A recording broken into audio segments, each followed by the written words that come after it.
All right, Jeff Zimmerman here with super lightweight contender, and I mean contender, Tito Mercado. Got a big fight coming up November 9th at the Wells Fargo Center on DAZN, part of Boots Ennis's hometown fight. How you doing, Tito? I'm doing great, man. Can't complain. Man, I always like talking to you because every time I talk to you, there's something new going on. The biggest news, though, is you signing with Matchroom because the last few times we chatted, you were a lone ranger out there, man, just knocking out people left and right and good with it. And you're like, hey, we're fine, we're good. Talk about this deal with Matchroom. Man, being able to get in there with Matchroom, who's been doing a lot of great things, putting on big fights, this past year or two. And man, I just seen what they've been doing, man, putting on great events, doing some crazy, like I said, crazy fights that, usually you wouldn't see happen in the boxing world for, years and years and years to happen, but he's able to get these done, especially with Turkey by his side. So I feel like it was a great timing to get with him. Like you said, I've been a lone ranger in this for since the beginning of my pro career. So to be able to have some help and in the aspect of exposure wise and have that big platform and have those big fights, actually get seen by a lot of eyeballs. I think Matchroom was a perfect fit, and we're able to get a deal done. I know Eddie is a great sales guy, the ultimate sales guy, promoter. What put it over the top though for you? Man, I just think it's not so much on what he said. Obviously, there's certain things that we wanted, and they were more than willing to get done. But it's just the type of person, like you said, he's a great salesman, and when fighters ask for certain fights, he's able to make them happen. Like Berlanga wanted Canelo, and he was able to make that fight happen when a lot of people didn't think Berlanga deserved it or it was even necessary. But he's able to get these fights and make them happen. And if I want these big fights, I need somebody that could go there and work some magic. And I think he was the guy. He also told them he sees you as a potential superstar. That had to help. Oh yeah, of course, man. Of course. Now it's up to me to live up to the hype and keep knocking these guys out. He's my salesman, but I ultimately gotta close the transaction, right? Yeah, man, and we've talked before, and you're a throwback fighter, and you're a guy that's been going 4 to 5 fights a year. You know, just love to get in that ring and let your hands do the talking. As you know, you start getting up to the championship level. It's a little bit different strategy. You're probably not going to be rolling out 4 to 5 times a year. Talk about what these next few fights will look like and what the plans are. Man, obviously this next fight is gonna be on the Boots Bam undercard November 9th in Philly. And I think that's definitely a great place to start. You got two guys who are trying to reach superstardom. Bam, who's already accomplished a lot, beating some great world champions, and then you got Boots, who's obviously a great world champion, seeking for bigger challenges like Crawford and guys like that. So they're both definitely two guys that are very relevant. I think it's just like I said, a great show to be on and to steal the night. Obviously, I want to be over there and I want to be the one they talk about. And I think with another devastating knockout like I've been doing, I think I'm able to steal the night and boost my name up and just get bigger fights down the line. And Eddie does shows all over the place. Hopefully, I'm able to, get some fights around the world. Or if not, also I would like to build my fan base in California. Still continue to build that. I know California has been needing a superstar, and we haven't had one in a long time. I think the last one we really had that was a big superstar was Oscar De La Hoya. We need somebody to bring that back, I think, and I think I'm the guy to do it. What about going back to Nicaragua? I would love to go back to Senegal, but next time I'll have a training camp though. I told you last time, right? When I went over there, the humidity. Yeah. I'm usually good over there training wise, but the humidity hit me for some reason on that fight, and I was out of breath after the first round. I said, "Oh my god!" Next time I have to do a training camp out here. Fighting an amateur fight and a pro fight are way two different things out there. I loved it out there though. I think another a fight over there would be dope. I would want to do it in the Arguello, the gym they have though. That'd be classic because I know Arguello fought there. I think back in the day. So I think to be able to do something over there, that'd be crazy. Again, I love going over there. Yeah, man, we would love to have you out here in Texas. It'd be great to see you out here. That'd be dope, man.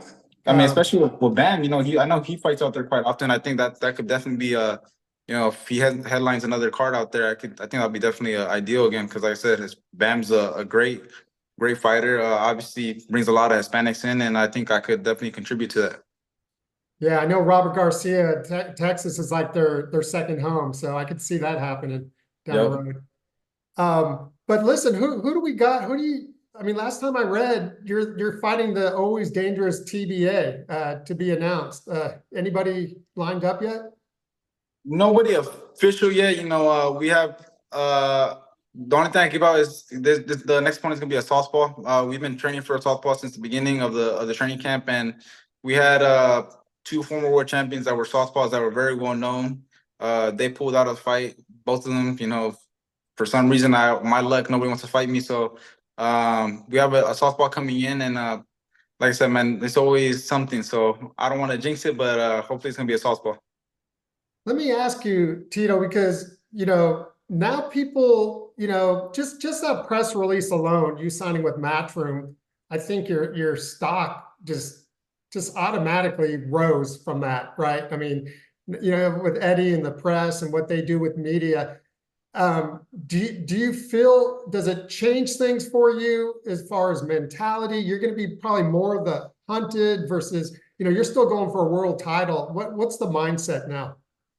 No, I mean, I think the mindset's still the same. I didn't get. I know some fighters when they sign they get kind of starstruck, and then that's when they start to slip. I'm still focused on exactly how it was when I was a Lone Ranger. Working, and then like I said, man, I'm just hunting these big names. And I love the fact that I may be the one getting hunted because I want somebody motivated to come over there and push me in the ring so I could go there and show everybody, and shut that down. So I'm definitely motivated, and the more knockouts I keep getting, the more they keep giving me exposure. I know obviously I'm gonna become one of the hunted, and that's what I want, man. I want these challengers to come over here and try to dethrone me. You might be in the most stacked division, 140, and right around that. I mean, talk about Liam Paro, you got Rayo Valenzuela now as a world champ. Tio's always out there. Devin, Tank, Shakur is now with Matchroom. Talk about the division, and I know you would have faced anybody 3 fights ago, but talk about the guys that are out there that you'd like to fight. Man, I would like to follow him, but like you said, man, the 140, I'm chasing obviously the champions, and the 140-pound division for some reason, even 35, the champions are for some reason seemingly to change every fight or two. There's always a new champion. Who would have thought Riot would have been champion, or Pitbull Cruz, or any of these guys, or Leon Paro, and maybe Hitchison's might even be able to dethrone Paro. So it's like these champions just keep changing and changing, and I believe, I don't know if is Puello still champion, or they have him champion in recess, or Devin Haney champion in recess. I think Devin's champion in recess. Yeah, so we have all these world champions, man. Everything keeps switching, but the one guy that's always been, like I said in the past interview, consistently dominant and obviously winning fights is Gervonta Tank Davis. So that's somebody that I would love to fight, but I know he's very picky on weight classes and who he confronts or what classes he puts on. So I don't know if that fight will be able to be made, but that's definitely a guy that I want, because everybody talks about Gervonta. He's a pay-per-view star, man, and to be able to take him out, I think that'll mean a lot.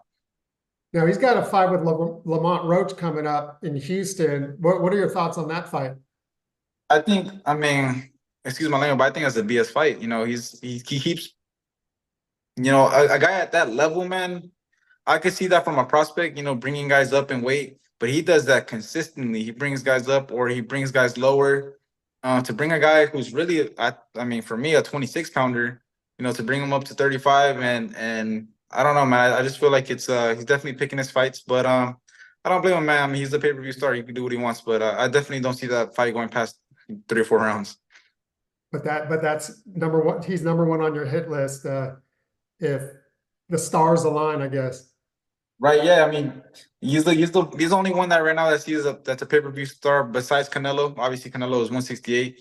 He's the closest to my weight class, and I think that a win over him, man, that would be huge. I think my name would be all over the place. What about like someone like Devin Haney coming back? If the Ryan fight doesn't happen, it looks like Ryan's going to 147. What about a guy like Devin Haney if he's around 140? Man, I would, but man, I feel like they're gonna put a lawsuit on me and try to get me for death row or something. They're gonna say a double homicide I did or something, because like I said, Ryan Garcia is a great fighter. but very limited. He's only capable to a left hook. Everybody knows that. Strong left hook, obviously, but I think especially after that fight, the damage he took, I think a fight with me would be a horrible decision. I think I would ultimately, knock Devin Haney out quick and just finish him for good. So if I fought him, I would for sure have some great lawyers behind me because I know a lawsuit's coming in. I'll be honest with you. Listen, man, um, you're only 22, right? Still only Yeah. 22. Do Yeah, you 22. see a title shot coming next year though, 2025?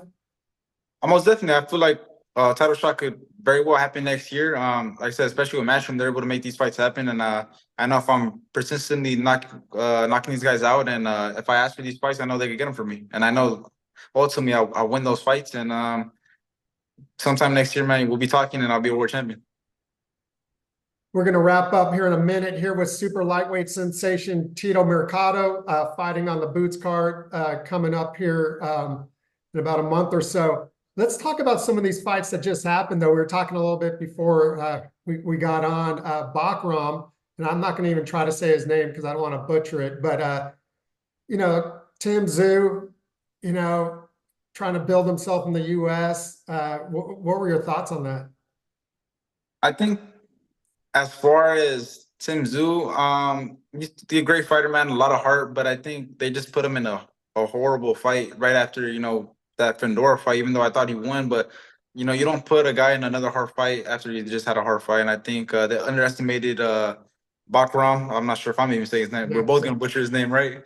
I think they just put him in a horrible fight, man. I don't think they did their due diligence, their research on the guy, and the guy was very heavy handed, and to be able to knock out Zoo within 3 rounds, that shows a lot, man. And I think he's gonna become an avoided fighter now.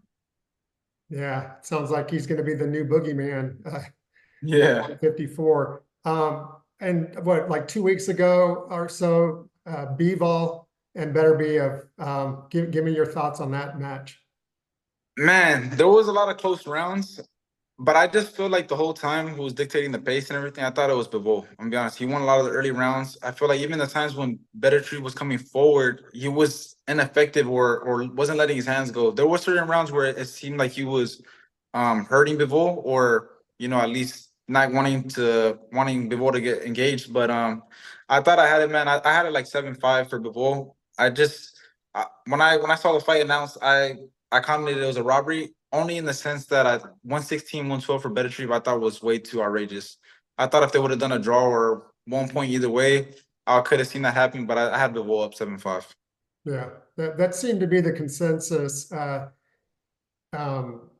there. And as you said, Beterbiev, even when he got inside, there's some of those punches that looked like they It was weren't as more like clean. they seemed like smothered shots, not the effective Bivol that we've seen. And a lot of Beterbiev. times, yeah, and yeah, exactly. And like I said, he just seemed to do a lot of chasing around, not using his jab. And I thought Bivol was dictating the pace for most of the part. There was maybe 2 or 3 rounds where it was obvious that Better won those rounds, but the rest of them were kind of up in the air, man. And I had it Bivol winning the fight 7-5. Yeah. Let me ask you, there's a fight this weekend in the UK, and I feel like it's kind of going under the radar a little bit, but Catterall, around your weight, Catterall and Regis Prograis. Break down that fight. I think Catterall wins that fight. I like Regis. Regis obviously is a strong puncher, but I think, obviously in the past we've seen Regis have a hard time picking up his feet. He has very planted feet, and I think Catterall, a guy who moves around, he's gonna give him a lot of trouble. Same thing like Devin Haney. Devin Haney wasn't a big puncher, but he was able to drop him just because Regis had poor balancing and poor footwork. He's stuck in the mud, like they say. And I think Catterall's gonna be able to, if he boxes, I think he'll be able to box circles around them and win that fight pretty easily, in my eyes. And last question. Well, I don't want to end it on this, but Tio, likes to call out fighters, and he usually gets what he wants. He's been really calling out Bud Crawford and #1 pound for pound in most people's books. He's been saying a lot of derogatory stuff out there. What are your thoughts, just on what he has said, and just even if that fight were to take place? I mean, for starters, calling out Crawford I think is a huge mistake. There's levels to this. I think Crawford will ultimately knock Teofimo out, especially with his performances. He's too inconsistent for me to be like, oh, he has a shot. And obviously a smaller guy. But yeah, I've heard those comments, and um, it's obviously disappointing from a guy like that who a lot of kids look up to, right? To be making, like you said, there are sort of comments, and I just try to, try to stay away from all that. I know, in the past, Ryan has made comments like that as well. You just gotta, man, you gotta be respectful, man. You just can't be saying things, and especially saying things like that, man. You're not gonna get the fight that you want. There's certain things that's just gonna get you in trouble. Whether it's from a lawsuit standpoint, obviously it was not to get to that extent, but or you just might find a certain somebody who didn't like what you said, man, and it's gonna get you in trouble. It's not something smart, and it's obviously something that's not respectful. I think he needs to take his approach a different route if you want to get those type of fights. Yeah, no doubt. Well, man, Tito, I'm so glad to get to talk to you again.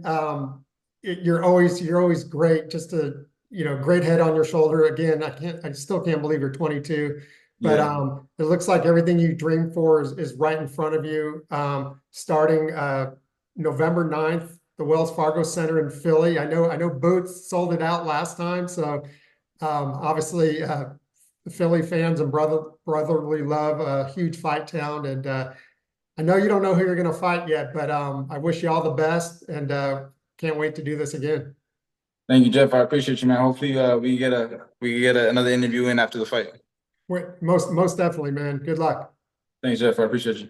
Hi, man.